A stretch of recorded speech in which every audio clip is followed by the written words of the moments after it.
Ah, je suis content. Denis Trudel est en studio. On va pouvoir parler des élections. Est-ce que hier, vous avez l'impression que c'était les élections du changement ou les élections de la continuité?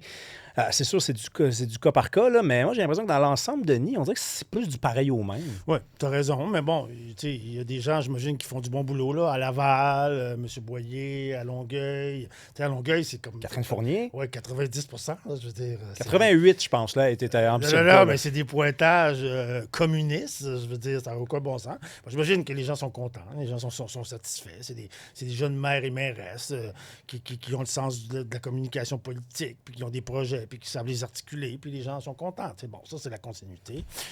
À Montréal, bon, à Québec aussi, Québec, hein, M. Marchand. Bon, j'ai pas vu le pointage, mais c'est un bon Je pense que c'est pointage. proche de 60. Puis d'ailleurs, je veux pas, avant qu'on arrive à Montréal, il y a quand même des points communs, là. Laval, Longueuil, Québec. Québec, c'était plus, il y a eu plus disons, d'élections. Ça a été plus une élection. Oui, il y a eu Parce une qu'il y a eu, campagne. ouais, C'est il y a eu vrai, une il y a eu une campagne. Puis, campagne. Longueuil, vraiment, c'est à plat de Non, il couture. n'y a pas Même eu de chose à campagne. Laval. Mais j'écoutais M. Marchand en entrevue ce matin, puis il disait, tu sais, dans une situation comme la mienne, il faut que je consulte plus la population parce que sinon, tu sais, j'ai l'impression d'être quasiment comme un espèce de dictateur. Il n'a pas utilisé ce mot-là, mais il voulait dire, tu sais, Ouais. quand tu es rendu que tu es toujours nommé, élu comme ça, avec des imposantes majorités, il se développe peut-être des mauvaises habitudes. Écoute, moi, tu sais, hier, je commentais les élections sur la télévision communautaire de Longueuil, puis on a parlé de ça parce qu'à Longueuil, Catherine, non seulement elle a été élue par une forte majorité, mais elle se retrouve majoritaire au conseil. Il n'y a aucun adversaire, il n'y a aucun élu qui va pouvoir faire face à Mme Fournier, donc ils vont pouvoir décider unilatéralement de tout ce qui se passe. Bon, il faut lui faire confiance. J'espère que si les citoyens sont mécontents, qu'ils vont aller se pointer au conseil de ville pour le dire. Mais c'est sûr que pour la démocratie, c'est pas la meilleure option. Il faut avoir des gens qui se lèvent, qui sont élus dans l'opposition pour dire Hey, à ta minute, ça marche pas. À ta minute, ça marche pas. Là, à Longueuil, en tout cas, il n'y en aura pas. Fait qu'on espère que ça va bien aller. Montréal, maintenant, moi, j'ai été surpris. Le taux de participation, c'est plus bas qu'en 2021 à Ah date. ouais. Les projections, ça C'est nous fou, mène à hein? 38 à peu près. Donc, quelques points de pourcentage de moins qu'en 2021, alors qu'on présentait cette élection-là comme l'impôt, tu sais, la très importante élection. Ouais. Il y avait deux partis qui disaient, nous autres, on est le changement. Les deux disaient ça. C'était quand même assez formidable. Pourquoi les gens ne vont pas voter? Hey, puis je l'ai dit tantôt, moi-même, je ne suis pas allé voter. Ouais. T'es pas allé voter? Non, non, non. Puis là, je l'ai expliqué tantôt. J'étais trop occupé. Puis il y a plein de gens après moi qui c'était ça aussi. Écoute, c'est un paradoxe parce qu'on dit souvent que la politique municipale, c'est la politique de proximité par excellence. Les bacs de recyclage, les transports, les dos d'âne, les déchets, les lampadaires, les transports en commun. Tout ça, c'est proche des gens, proche de la vie de tous les jours des gens, mais c'est le palier gouvernement où les gens votent le moins. Fait que c'est bizarre. Les gens, ils se disent concernés par ça. À mon avis, il y a un noyau agissant dans chaque municipalité qui va au conseil, qui se débat, mais les autres, oui, ils chialent dans leur salon, mais ils vont pas voter. Moi, bon, Montréal, moi, j'ai une affaire, tu sais, c'est bon. Là, on a élu Mme Soraya Martinez, tu sais. Moi, j'ai toujours un peu de la misère. Parce que, tu sais, on a dit que la campagne était plate parce que les candidats n'étaient pas connus. Tu sais, Mme Soraya Martinez n'est pas très connue, ministre de Trudeau pendant Quand 6 même. ans. Moi, je l'ai côtoyée là-bas. C'est à ce titre-là, à mon avis, qu'elle a gagné, de par cette notoriété-là, parce que Luc Rabouin, lui, il n'était pas connu, mais c'était le second de Mme Plante, donc on lui a un peu imposé le bilan de Mme Plante, il l'avait à ses épaules. Mais tu sais, ouais, je trouve ça toujours un peu difficile parce que Mme Soraya Martinez, on n'en a pas assez parlé. Elle a été ministre de Trudeau. Tu sais. Elle a beaucoup parlé ce matin, même elle a parlé d'itinérance, mais elle était ministre, secrétaire parlementaire du ministre du Logement pendant quelques années. Oui, c'est un enjeu qu'elle connaissait, là. Le loyer les loyers qui ont doublé à Montréal, l'itinérance qui a doublé à Montréal et au Québec, c'est sous son mandat, c'est sous sa férule de ministre du Logement à Ottawa. Puis moi, juste raconter que là, on la présente comme une espèce de progressiste, mais c'est une fédéraliste bon teint, Madame Soraya Martinez.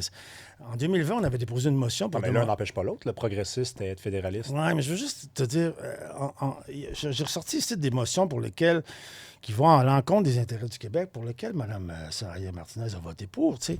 Quand on avait fait une motion en 2020 pour demander des excuses pour les 500 emprisonnés d'octobre 70, on avait déposé une motion, on trouvait qu'il était temps que ces gens-là qui avaient été emprisonnés injustement, mais Mme Soraya Martinez, elle a voté contre la motion, contre les excuses du gouvernement fédéral auprès des emprisonnés d'octobre. On avait aussi déposé une motion pour dénoncer les ingérences du fédéral le 27 mai 2024, les ingérences du fédéral en santé, en logement, en tout sortes de domaines. Le fédéral est toujours en train de se mêler pas de ses affaires. En passant, Denis, si elle a voté contre la motion pour dénoncer les arrestations arbitraires durant la crise d'octobre, rappelons quand même que c'est une c'est une Chilienne Oui. de naissance. Oui. Elle a fui la dictature de Pinochet. Oui. Hein, c'est peut-être pas bon, là. Ça de Là, même, tu là. m'amènes dans un drôle de sujet, mais tu as raison, elle a voté contre pareil. Je veux dire, elle n'était pas d'accord. Elle.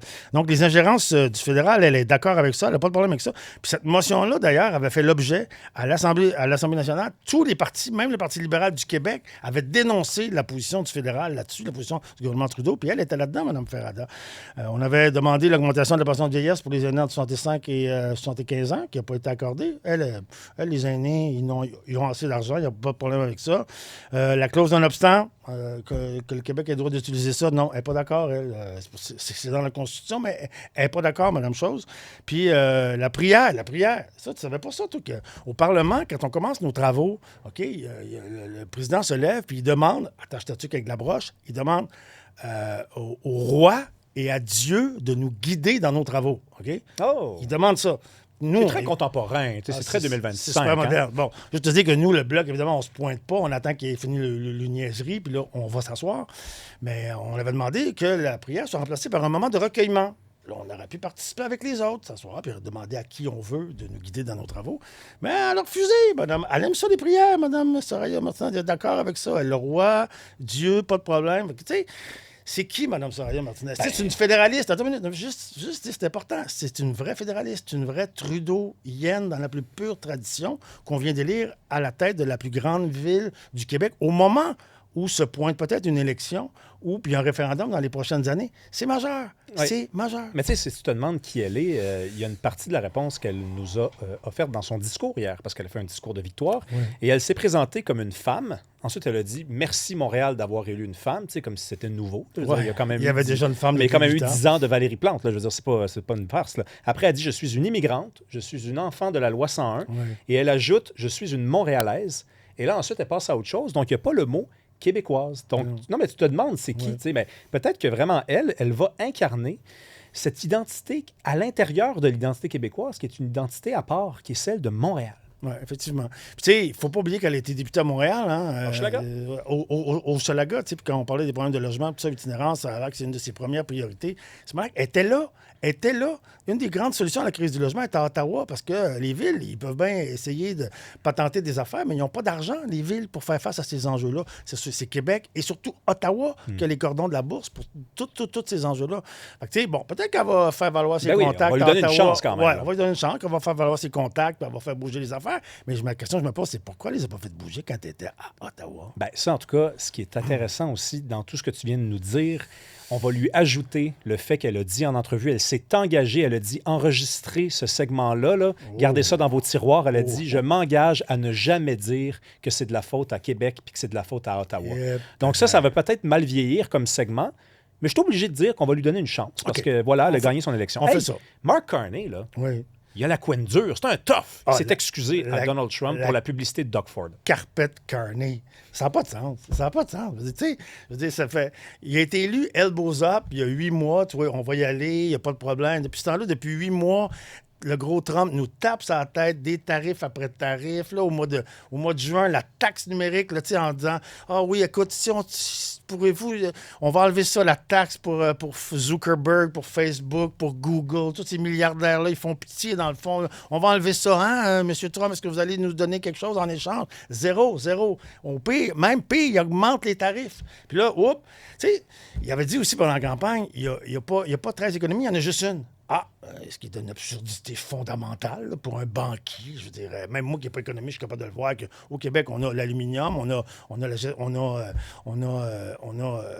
le bois, notamment. En Ontario, c'est l'industrie automobile. Dans l'Ouest, c'est le pétrole. C'est vraiment diversifié l'économie du Canada. Mais lui, il dit, OK, non, mais on en a juste une, puis on va parler.